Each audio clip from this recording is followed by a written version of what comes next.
If you're like me, when it comes to using sustain pedals, you're probably just using whatever you have laying around. For years and years, I've just been using like a plastic off-brand sustain pedal. And if you ask me to be critical or to judge this sustain pedal and ask you, how does it actually feel to be using it? I would tell you, well, it feels cheap, plasticky, and sometimes the cable will go in and out so it doesn't register all of my sustain pedal hits.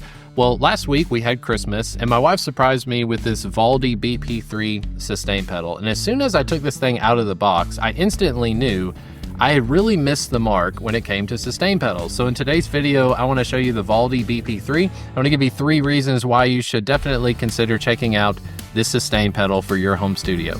Let's get started. Hey everyone, my name is Chris Green. My entire channel here on YouTube exists to help you with practical tips and advice for playing and recording music. So if you're interested in getting into the world of recording music, specifically in a home studio setting, I want to encourage you to hit the like and subscribe buttons. I'll also say this is not a sponsored video whatsoever. My wife bought this Valdi BP3 Sustain Pedal for me.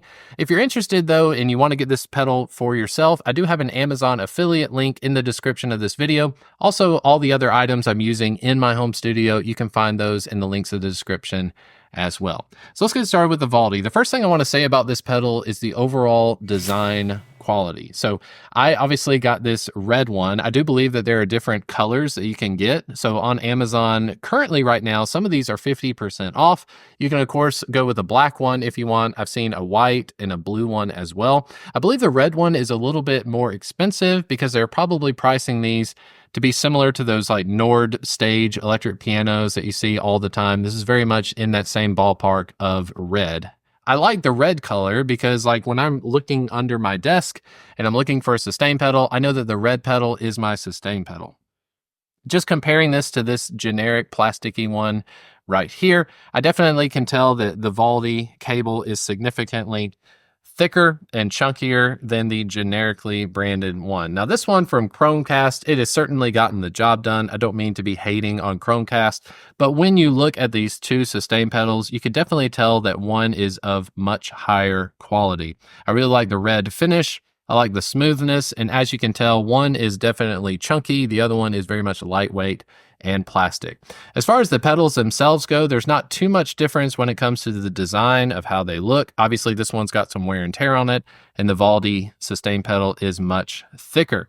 Now, there's a few other things that I'll mention as we're going on. The bottom of the sustain pedal has this really nice rubber grip. So as I rub my thumb along the back side of the Valdi sustain pedal, it has to work its way across because it's got very much a heavy grip to it. And as you can see over here, this plastic one, it will slide all over the place if you don't have some sort of carpet already there. Now the BP3 on the back, and go ahead and mention, it does have the switch. So the switch, apparently there are certain companies, I believe with Yamaha keyboards and such, where if this pedal is not working with your keyboard, just simply power down your keyboard and switch the sustain pedal to the other position, and it should work. On the Amazon description, it does say that the Valdi BP3 will work with all different sorts of brands. So you shouldn't have to worry about that. And usually that's pretty standard with sustain pedals, they'll have that switch. So first and foremost, the overall design, even if you're just looking for something that's relatively affordable, that's going to make your studio space stand out. Maybe you got a color theme going on. Maybe you want to get the blue one. This definitely comes in different colors, but overall it's very smooth and it's very sleek. The cable is thick, which also leads me to believe this is going to hold up really well in the long run. The second thing I want to mention about this sustain pedal from Valdi, the BP3, is the function of this pedal. When I put this pedal on the ground and I plugged it into our Casio weighted keyboard, when I started playing and using the sustain pedal, it was a totally 180 difference between this and the plastic knockoff brand pedal. What I mean is, as I'm pushing down on the pedal, I could definitely feel a lot more resistance, and that's a good thing in my perspective, because when I'm playing on the piano, as I'm easing off of the sustain pedal, I don't want it to necessarily just fly back into place. I want it to maintain its contact with my foot the entire time. So as I press this thing down, when it goes back up, it is following me the whole way through. It's overall just an enjoyable experience. That the reason in me making this video in the first place is because I know when you're looking at these two sustain pedals and you're just seeing pictures on Amazon, you can easily be convinced that, okay, well, this pedal right here is roughly $14. This one is roughly $29 at the time of recording this video. So I'm just going to go with the cheaper one. Well, the feel of what you're getting out of these pedals definitely comes into play.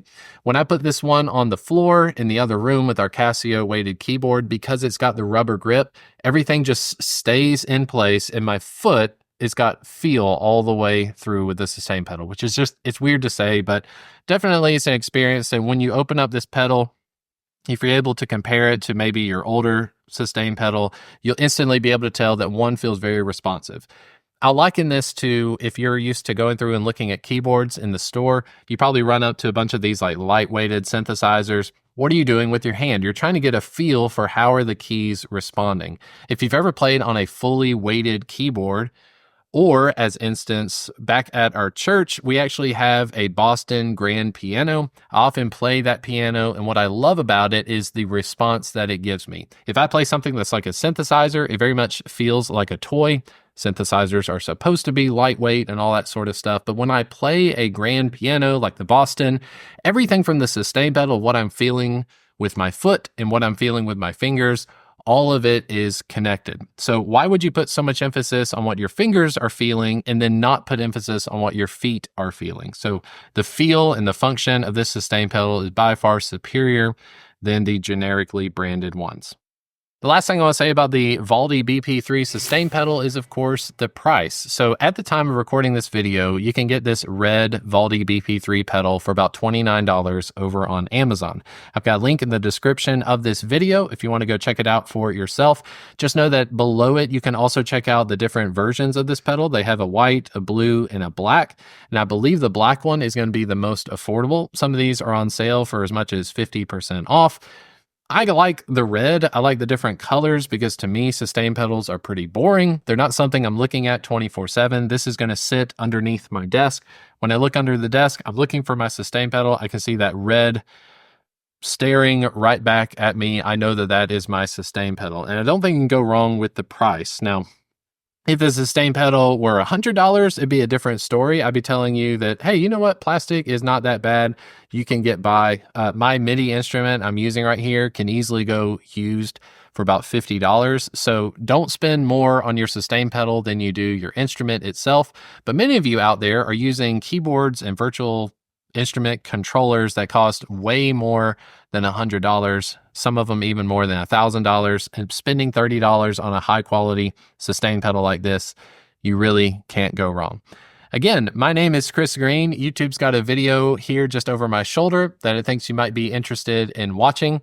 My whole channel exists to help you with playing and recording music. If you're interested in recording music, I've got several videos titled Recording Your First Song, where I go through every single step of the process, specifically using the program PreSonus Studio One. I hope you enjoyed the video. For more like this, hit the like and subscribe buttons, and I'll see you next time.